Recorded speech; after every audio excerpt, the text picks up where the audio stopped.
My name is Ulf Bergström. I'm a marine ecologist and working as a researcher at the Swedish University of Agricultural Sciences.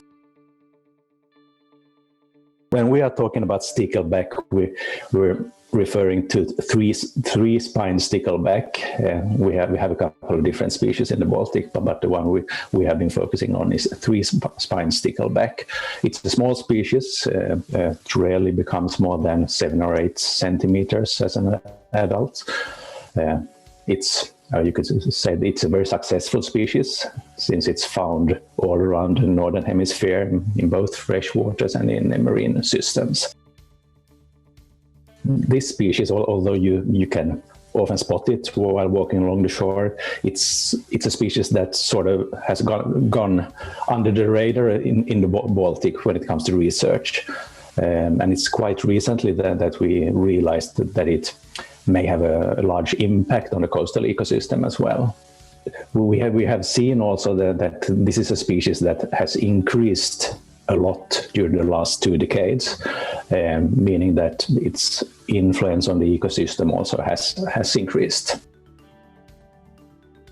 First, it's an important predator on eggs and larvae of other fish species.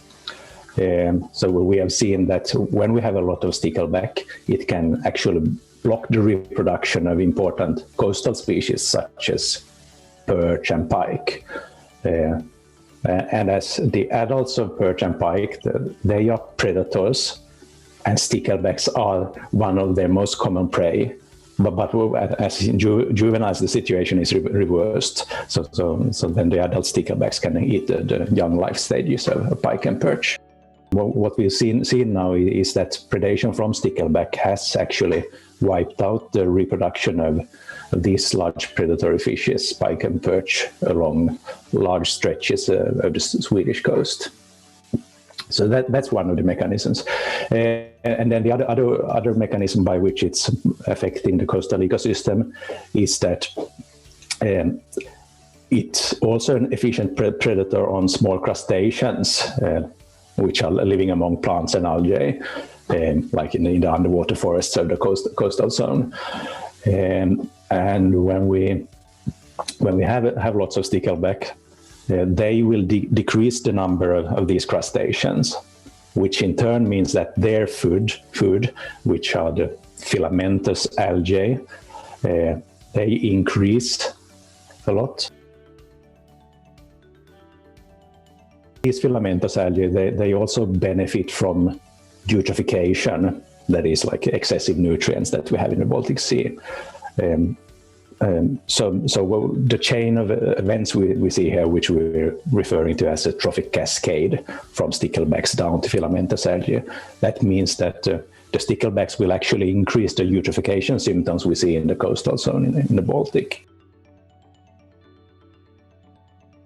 Sometimes we refer to the sticklebacks as swarms of grasshoppers coming into the coast during summer, as they seem to eat their way through the shallow coastal ecosystem and having large effects on many other species.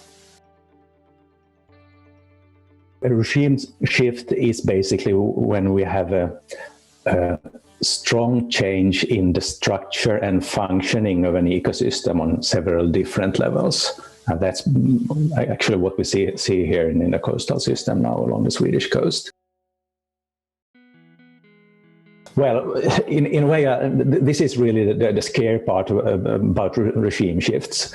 Sometimes they can be reversed, but sometimes the new state may be so stable that you cannot get back to the previous, like often desired state without a massive effort to restore the whole environment to a situation that was fine maybe a long time ago.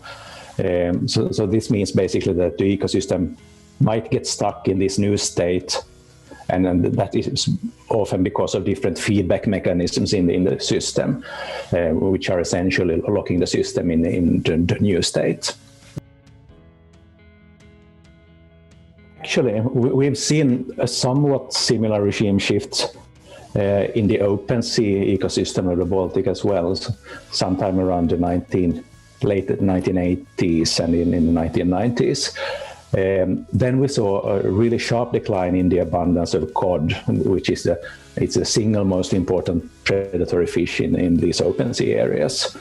And when cod declined, its prey, sprat, which it's a small relative to herring, like that size maybe, that species increased a lot. And when sprat increased, its prey in turn, the small crustaceans, declined. And that decline then led to an increase in algal blooms in the open sea. We already know then that the effects on perch and pike have been strongly negative overall, at least along the Swedish coast. We don't really have this kind of information for the rest of the Baltic. From the southern Baltic Sea, we also know that stickleback may have a negative effect on the reproduction of herring.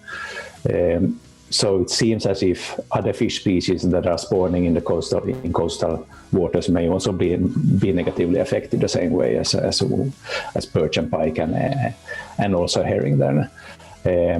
But we do not really have a good picture of the other species and how much they might be influenced. So a lot of species might lose from having sticklebacks in the system, but then some other species may also gain from it. For example, if you say salmon and trout, which spawn in rivers, their reproduction is not affected by sticklebacks, and instead they prey on sticklebacks, and it's a very nutritious fish. So it might actually be beneficial for these species that we have had this increase in sticklebacks. And same also goes for some fish-eating birds.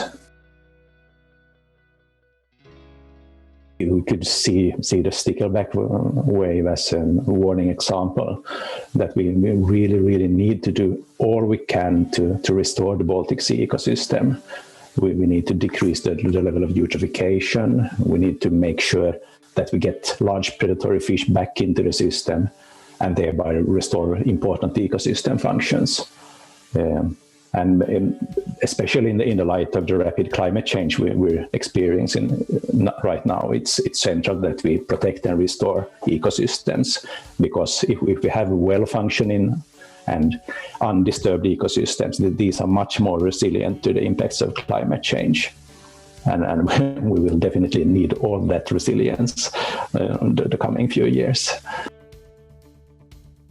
Now that we're looking into what factors triggered this increase in sticklebacks, we see that we have connections to both eutrophication and warming waters. Those two factors are beneficial for sticklebacks, and we also have this connection to a loss of large predatory fish, both in the coastal system and the offshore system, since stickleback is a species that utilizes both of these systems. So we're trying to get a better grip of how much these different factors have been, which ones are the most influential of these factors, and through that to also find the management measures that might be most efficient in decreasing the numbers of sticklebacks and restoring the ecosystem.